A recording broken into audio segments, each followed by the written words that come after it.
محترم بزرگ و عزیز دوستو، اللہ تبارک و تعالی نے انسانوں کی ہدایت اور ان کی رہنمائی کے لیے اپنے پیغمبروں کا سلسلہ چلایا۔ پیغمبروں کو اللہ تبارک و تعالی نے دنیا میں بھیجا تاکہ پیغمبر جائیں اور میرے بندوں کو سیدھی راہ دکھائیں۔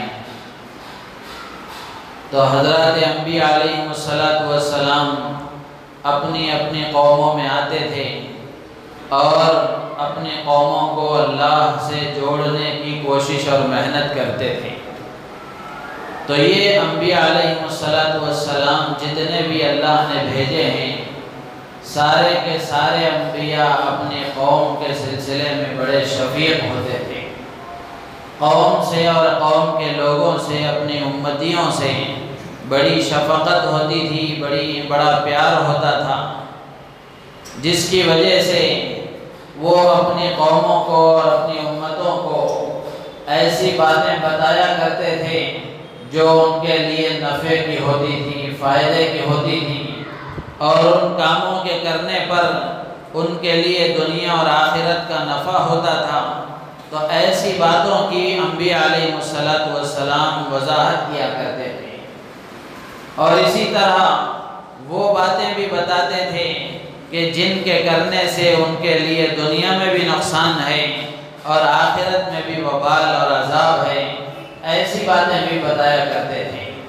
بتانے کا مقصد یہ ہوتا تھا تاکہ قوم کے لوگ اور میرا ایک ایک امتی ان چیزوں سے بچ جائے، دنیا کے نقصان سے بھی محفوظ ہو جائے، اور آخرت کے ہمیشہ کے عذاب اور ہمیشہ کے وبال سے بھی اس کی حفاظت ہو جائے۔ تو اس لیے تمام انبیاء علیہ السلام اپنے قوم کے سلسلے میں جو شفقت اللہ تعالیٰ ان کے دلوں میں پیدا فرماتے تھے، اس شفقت کی وجہ سے وہ اپنی قوم کو ایسی چیزیں بتایا کرتے تھے۔ تمام انبیاء کے سردار امام الانبیاء رحمت للعالمین سرکار دو عالم صلی اللہ علیہ وسلم، جن کو اللہ تبارک و تعالی نے قیامت تک کے لیے نبی بنا کر مبعوث فرمایا، اور ہم گنہگاروں کو اللہ نے آپ کی امت میں پیدا فرمایا۔ یہ ایسا شرف ہے جس شرف کے لیے انبیاء بھی اللہ سے دعائیں مانگا کرتے تھے۔ تو بن مانگے اللہ تبارک و تعالی نے اتنا بڑا احسان ہم پر فرمایا ہے کہ نبی آخر الزمان حضرت محمد الرسول اللہ صلی اللہ تعالی علیہ وسلم کی امت میں اللہ نے ہمیں پیدا فرمایا۔ آپ تمام نبیوں کے سردار اور تمام انبیاء کے امام اور تمام انبیاء کے تاجدار، اللہ تبارک و تعالی نے آپ کے دل میں بھی اپنی امت کے سلسلے میں شفقت رکھی تھی، اور اسی شفقت کا نتیجہ تھا کہ اگر کوئی آپ کی بات کو قبول نہ کرتا اور آپ دعوت دیتے اور آپ کی دعوت کو کفار مکہ ٹھکرا دیتے تھے، تو اللہ تبارک و تعالیٰ کو تسلی دینا پڑتا تھا، اتنے غمگین آپ ہو جاتے تھے۔ اللہ کو تسلی دینا پڑتا تھا۔ قرآن میں کئی جگہوں پر اللہ تبارک و تعالیٰ نے فرمایا لعلک باخع نفسک الا یکونوا مؤمنین، نبی جی کیا آپ اپنی جان کو ہلاکت میں ڈال لیں گے اگر یہ ایمان نہیں لائیں گے؟ تو اللہ تبارک و تعالیٰ کو تسلی دینا پڑتا تھا۔ تو یہ جو باتیں جو پیدا ہوئیں وہ اسی شفقت کی وجہ سے جو اللہ نے آپ کے دل میں اپنی امت کے سلسلے میں پیدا فرمائی تھی۔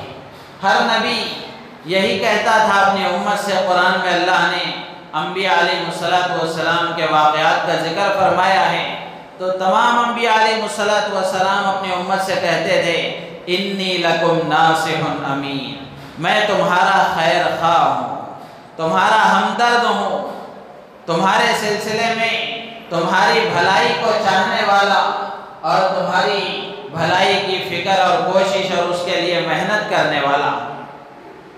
تو نبی آخر الزمان حضرت محمد رسول اللہ صلی اللہ علیہ وسلم نے بھی اپنی امت پر شفقت کی وجہ سے احادیث مبارکہ میں ایسی باتیں آپ نے ارشاد فرمائی ہیں کہ امت اگر ان باتوں کو قبول کر لے تو دنیا کا بھی نفع ملے گا اور آخرت کے بھی ثواب سے اور آخرت کی بھی رحمتوں اور برکتوں سے مالا مال ہوں گے۔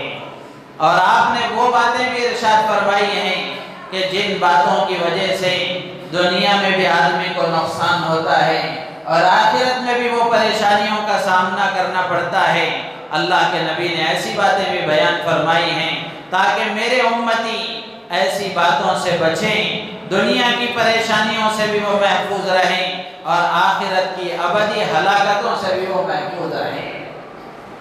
تو چنانچہ گزشتہ جمعہ سے پہلی جمعہ پیوستہ جمعہ میں نے ایک روایت شروع کی تھی حضرت انس رضی اللہ تعالیٰ عنہ کی، جس میں اللہ کے رسول صلی اللہ علیہ وسلم نے 12 باتیں ارشاد فرمائی ہیں۔ 3 باتیں میں نے اس جمعہ میں عرض کی تھی اور 9 باتیں باقی رہ گئی تھیں۔ گزشتہ جمعہ حالات کے پیش نظر حالات سے متعلق کچھ باتیں عرض کی گئی تھی، تو اسی حدیث کا ایک دوسرا حصہ اس جمعہ عرض کیا جائے گا۔ پیوستہ جمعہ میں نے عرض کیا تھا ان باتوں کو جن میں اللہ کے نبی نے فرمایا کہ 3 باتیں ایسی ہیں کہ اگر میرے امتی اور اللہ کے بندے ان 3 باتوں کو اختیار کر لیں گے اور 3 اعمال کو عملی شکل میں زندگی میں لے آئیں گے، اللہ تبارک و تعالی دنیا کی پریشانیوں سے بھی ان کو نجات عطا فرمائیں گے اور آخرت کی پریشانیوں سے بھی ان کو نجات عطا فرمائیں گے۔ حدیث میں ان باتوں کو منجیات کہا جاتا ہے، نجات دلانے والی، پریشانیوں سے چھٹکارا دلانے والی چیزیں۔ تو یہ منجیات کو پیوستہ جمعہ عرض کیا گیا۔ اس جمعہ ان باتوں کو عرض کیا جائے گا جن باتوں میں اللہ کے رسول صلی اللہ علیہ وسلم نے فرمایا کہ 3 باتیں ایسی ہیں کہ یہ 3 باتیں اگر میری امت میں پیدا ہو جائیں یا کسی فرد میں پیدا ہو جائیں تو دنیا کی ہلاکت کے لیے بھی وہ کافی ہیں اور آخرت کی ابدی ہلاکتوں کا بھی وہ سبب ہیں۔ اللہ کے نبی نے فرمایا وَأَمَّا الْمُهْلِكَاتُ فَشُحٌّ مُطَاعٌ وَهَوًى مُتَّبَعٌ وَإِعْجَابُ الْمَرْءِ بِنَفْسِهِ۔ یہ 3 باتیں اللہ کے نبی نے بیان فرمائی کہ یہ 3 باتیں آدمی کو ہلاک کرنے والی ہیں، دنیا میں بھی ہلاکت کا سبب ہیں اور آخرت کی بھی ہلاکت کا سبب ہیں۔ ان باتوں کے عرض کرنے کا مقصد کیا ہے؟ صرف اپنے علم میں اضافہ کرنا نہیں ہے، اپنی معلومات میں اضافہ کرنا نہیں ہے، بلکہ جس مقصد کے لیے اللہ کے نبی نے یہ بیان فرمایا ہم اس مقصد کے تحت ان باتوں کو سنیں اور بولیں اور اپنی زندگیوں میں ان کو لانے کی کوشش کریں۔ تو یہ باتیں اس لیے عرض کی جا رہی ہیں تاکہ ہم میں سے ہر آدمی سوچے اور غور و فکر کرے کہ کیا یہ باتیں میرے اندر ہیں یا نہیں ہیں۔ اگر نہیں ہیں تو اللہ کا شکر ادا کرے اور ان سے اپنے آپ کو دور رکھنے کی کوشش اور فکر میں لگا رہے۔ اور خدا نخواستہ اگر یہ باتیں ہم میں سے کسی کے اندر پائی جا رہی ہیں تو جلد سے جلد ان چیزوں کو چھوڑنے اور ان کاموں سے اپنے آپ کو دور رکھنے کی فکر اور اس کی کوشش کرنا چاہیے۔ تو اس لیے یہ باتیں عرض کی جا رہی ہیں۔ اللہ کے رسول صلی اللہ علیہ وسلم نے فرمایا کہ آدمی کو ہلاک کرنے والی چیزیں ہیں۔ سب سے پہلی چیز اللہ کے نبی نے بیان فرمائی فَشُحٌّ مُطَاعٌ، ایسی لالچ اور ایسی حرص جس کو پورا کیا جائے، وَهَوًى مُتَّبَعٌ، اور دوسری بات اللہ کے نبی نے بیان فرمائی آدمی کی نفسانی خواہشات جس کی پیروی کی جائے۔ تیسری بات اللہ کے نبی نے بیان فرمائی وَإِعْجَابُ الْمَرْءِ بِنَفْسِهِ، اور آدمی کا اپنے آپ کو اچھا سمجھنا، اپنے آپ کو نیک سمجھنا، اپنے آپ کو پارسا اور پاک اور پوتر سمجھنا، خود پسندی میں مبتلا ہو جانا۔ تو یہ تینوں چیزیں آدمی کو ہلاک کرنے والی ہیں۔ پہلی چیز اللہ کے نبی نے بیان فرمائی جس کو عربی میں شح کہتے ہیں، شین اور حا۔ علماء نے لکھا ہے شح کسے کہتے ہیں؟ شح کہتے ہیں کہ جو چیز آدمی کے پاس نہیں ہے اس کو حاصل کرنے کی شدید حرص کرنا، اس کو حاصل کرنے کی شدید لالچ کرنا، اور جو چیز اس کے پاس موجود ہے اس کے خرچ کرنے میں سخت اور انتہائی کنجوسی اور بخل سے کام لینا، اس کو کہتے ہیں شح۔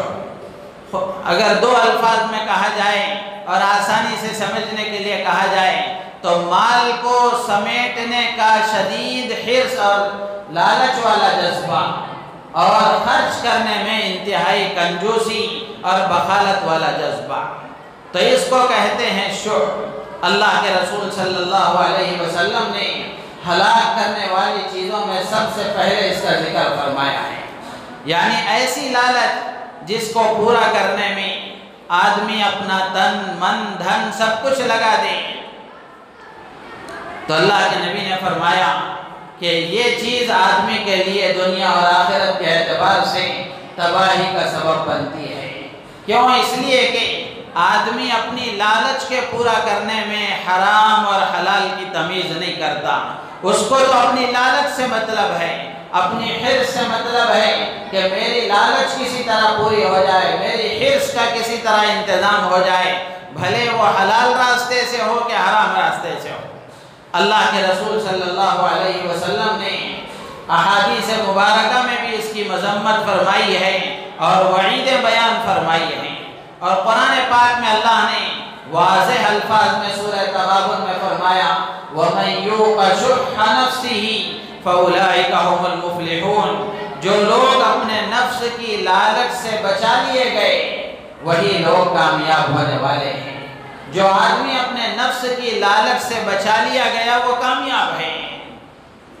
تو میرے عزیز دوست و بزرگو، اللہ کے رسول صلی اللہ علیہ وسلم نے حدیث میں فرمایا اتقوا الظلم فإن الظلم ظلمات یوم القیامہ، کہ ظلم سے بچو اس لیے کہ ظلم قیامت کے دن اندھیروں اور تاریکیوں کا سبب بنے گا۔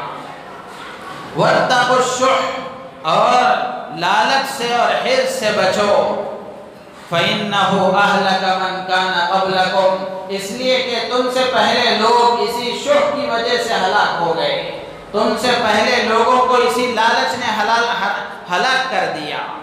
پھر آگے اللہ کے نبی فرماتے ہیں حَمَلَهُمْ عَلَىٰ أَنْ سَفَكُوا دِمَاءَهُمْ وَاسْتَحَلُّوا مَحَارِمَهُمْ، اسی لالچ نے ان لوگوں کو اکسایا اور ان لوگوں کو آمادہ کیا اس بات پر کہ لوگوں کا خون بہائیں، خون ریزی کریں، قتل و غارت گیری کریں اور لوگوں کی عزتوں کو حلال کر لیں اور حرام چیزوں کو بھی حلال سمجھ لیں۔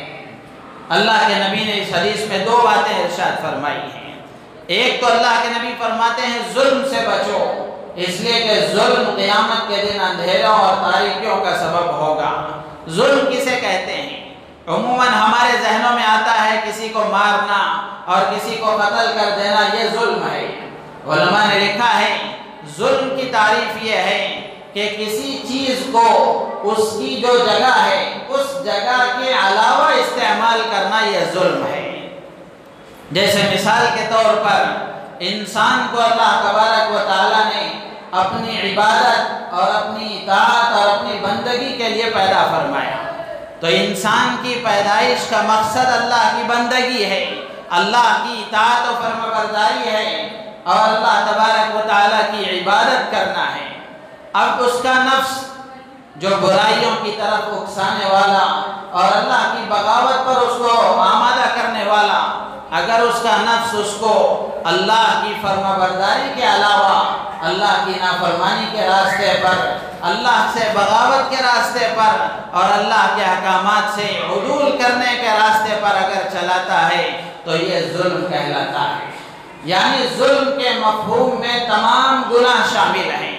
جو اللہ کا نافرمان ہوگا وہ ظالم کہلائے گا، جو نمازوں کو چھوڑنے والا ہوگا وہ ظالم کہلائے گا، جو زکوٰۃ ادا نہیں کرے گا وہ ظالم کہلائے گا، جو اپنے آنکھوں کی صحیح طریقے سے استعمال نہیں کرے گا اور اپنے آنکھوں کی حفاظت نہیں کرے گا وہ ظالم کہلائے گا، جو سود سے نہیں بچے گا وہ ظالم کہلائے گا، جو جھوٹ بولنا نہیں چھوڑے گا وہ ظالم کہلائے گا، جو غیبت کرنے والا ہوگا وہ ظالم کہلائے گا۔ تو اس کا مطلب یہ ہے کہ جو بھی آدمی اللہ کی نافرمانی کرنے والا ہے وہ اللہ کی نگاہ میں ظالم ہے، وہ اللہ کی نگاہ میں ظالم ہے۔ تو اللہ کے نبی فرماتے ہیں ظلم سے بچو، ظلم سے بچو، اس لیے کہ یہ ظلم قیامت کے دن تاریکیوں کا سبب بنے گا۔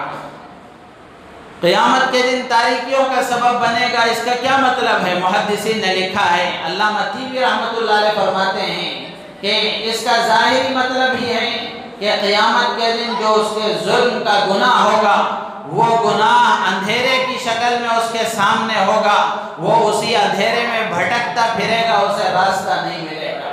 جیسے نیک مومن کے بارے میں آتا ہے کہ جنت کا راستہ اور ہمیشہ سعادت والا راستہ اس کو کیسے ملے گا؟ کہ اس کی نیکیوں کا نور اور اس کے اچھے اعمال کا نور اس کے سامنے ہوگا، اور وہ اس نور کی روشنی میں جنت کے راستے کو پالے گا اور جنت میں داخل ہو جائے گا۔ بعض علماء نے فرمایا قیامت کے دن تاریکیوں کا سبب بنے گا کا مطلب یہ ہے کہ قیامت کے دن کی ہولناکیوں اور قیامت کے دن کی پریشانیوں کا سبب بنے گا، مصیبتوں کا سبب بنے گا۔ تو میرے عزیز و دوست بزرگ، ایک بات تو اللہ کے نبی نے یہ بیان فرمائی کہ تم ظلم سے بچو، پھر اس کے بعد اللہ کے نبی نے فوراً متصل فرمایا کہ تم شح اور لالچ اور کنجوسی سے بچو، لالچ اور کنجوسی سے بچو۔ ظلم کا اور لالچ کا کیا تعلق ہے؟ محدثین فرماتے ہیں کہ پہلے اللہ تبارک و تعالیٰ نے عمومی انداز میں ظلم سے منع فرمایا کہ تم ظلم مت کرو، پھر اس کے بعد اللہ تبارک و تعالیٰ بخل اور کنجوسی اور لالچ سے منع فرما رہے ہیں۔ تو یہ لالچ اور بخل اور کنجوسی بھی ظلم کی ہی ایک قسم ہے، بلکہ سب سے بڑی قسم ہے۔ اس کی وجہ یہ ہے کہ آدمی اپنا مال اور اپنی جائیداد اور اللہ نے جو صلاحیتیں اس کو دی ہیں، جو استعداد اس کو عطا فرمائی ہے، تو اپنا مال دوسروں کی بھلائی کے خاطر اگر خرچ کرتا ہے اور اپنے خاص طور سے مسلمان بھائیوں کی خبرگیری کرتا ہے اور ان کے حال احوال سے واقفیت رکھ کر پریشان حالوں کی مدد کرتا ہے، تو یہ آپس میں محبت کے اور میل ملاپ کے پیدا ہونے کا ذریعہ ہے۔ آدمی اگر کنجوسی پر اتر آئے، بخیل ہو جائے، تو یہ ترک ملاقات اور تعلقات کے ختم ہونے کا ذریعہ ہے۔ بخیل سے کوئی دوستی نہیں کرتا، بخیل کا کوئی دوست نہیں ہوتا، تو یہ بخالت ترک تعلقات کا سبب بنتی ہے، تعلقات کے ختم ہو جانے کا سبب بنتی ہے، بالآخر اس کا نتیجہ دشمنی پر ہوتا ہے۔